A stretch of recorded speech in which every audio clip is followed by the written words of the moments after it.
အခုတလောပြည်သူတွေကစားအုပ်စီတပိတ်တာကိုဈေးကွက်ပေါက်ဈေး18000ကနေ2000ကြားပေးဝယ်နေရတယ်လို့မီဒီယာတွေမှာတွေ့မြင်နေရတာတွေရှိလို့အနေငယ်ရှင်းပြခြင်းပါတယ်ရှင်။နိုင်ငံတော်ကဒီစားသုံးစီဖူလုံရေးကိုလေးထားဆောင်ရွက်နေပါတယ်။အခုလက်ရှိပြည်သူတွေရဲ့ဒီစားသုံးစီလိုအပ်ချက်မပြတ်လက်စေဖို့နဲ့ဈေးကွက်တည်ငြိမ်နေဖို့နိုင်ငံတော်က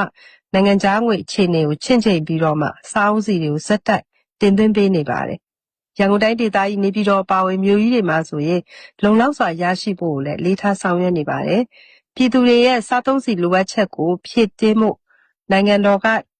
တစ်လကိုစားအုပ်စီတန်ချိန်9000ကျော်တင်သွင်းရပါတယ်။တဒံကို American Dollar 1150နဲ့ဆိုတော့ဒီ American Dollar 58တန်းကျော်အကုန်ကျခံပြီးတော့ဆောင်ရွက်ပေးနေပါတယ်။တင်သွင်းလာတဲ့စားအုပ်စီတွေကိုလည်းတတ်မှတ်ရည်ညွှန်းဈေးနှုန်းနဲ့ဖြန့်ဖြူးပေးနေပြီးတော့မှ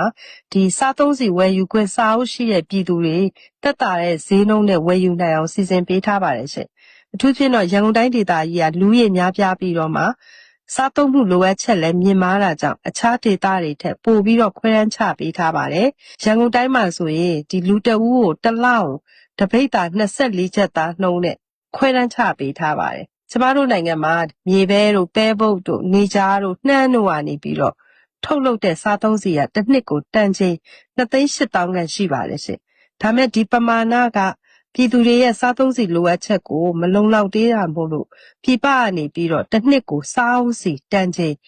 6,411,783ခန့်တင်သွင်းနေရပါတယ်။ဒီပြည်တွင်းထုတ်လုပ်မှုနဲ့ပြည်ပတင်သွင်းမှုနှစ်ခုကိုပေါင်းလိုက်ရင်တစ်နှစ်တွင်းမှာဒီစားသုံးစီစုစုပေါင်း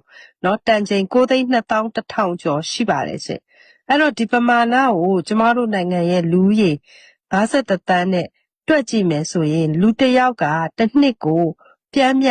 17ပိတ်တာကန်စားသုံးနေတာကိုတွေ့ရပါတယ်။ကမ္ဘာ့ကျန်းမာရေးအဖွဲ့ WHO ရဲ့အကြံပြုချက်အရဆိုရင်သူက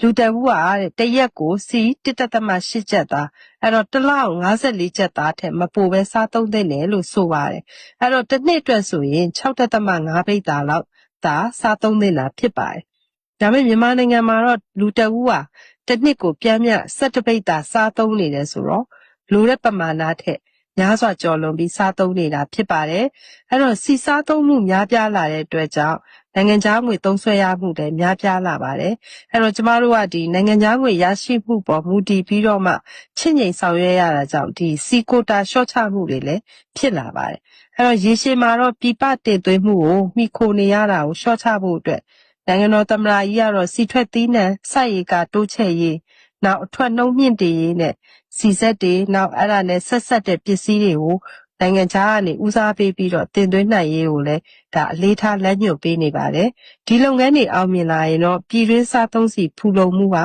မြင့်မားလာမှာဖြစ်တယ်လို့နိုင်ငံခြားငွေသုံးစွဲမှုကိုလည်းရှော့ချနိုင်မှာဖြစ်ပါတယ်ရှင်လက်ရှိမှာတော့နိုင်ငံတော်ကသက်သာတဲ့ဈေးနှုန်းနဲ့စားအုပ်စီတွေဖြန့်ဖြူးပေးနေပေမဲ့အချို့ပြည်သူတွေကတော့ဈေးကွက်ထဲမှာဈေးနှုန်းအမြင့်ပေးဝယ်နေရတာရှိနေပါတယ်။နိုင်ငံတော်ကစီတပိတ်တာကို9,000နဲ့9,000ကြားဒီနှုန်းနဲ့ရောင်းပေးနေပေမဲ့စားအုပ်နဲ့မဟုတ်တဲ့ပြည်သူတွေရဲ့လက်ထဲကိုရောက်တဲ့ချိန်မှာတော့စားအုပ်စီတပိတ်တာ1,800ကနေ2,000ကြားဖြစ်နေတာဝိသမလောဘသားတွေကြောင့်ပါပဲ။ဒါကြောင့်ပြည်သူတွေမနစ်နာရအောင်ဒါနဲ့ပတ်သက်ပြီးတော့လည်းစစ်ဆောင်ရွက်မှုတွေပြုလုပ်နေကြောင်းပြောကြားလိုပါတယ်ရှင်။ကျေးဇူးတင်ပါတယ်။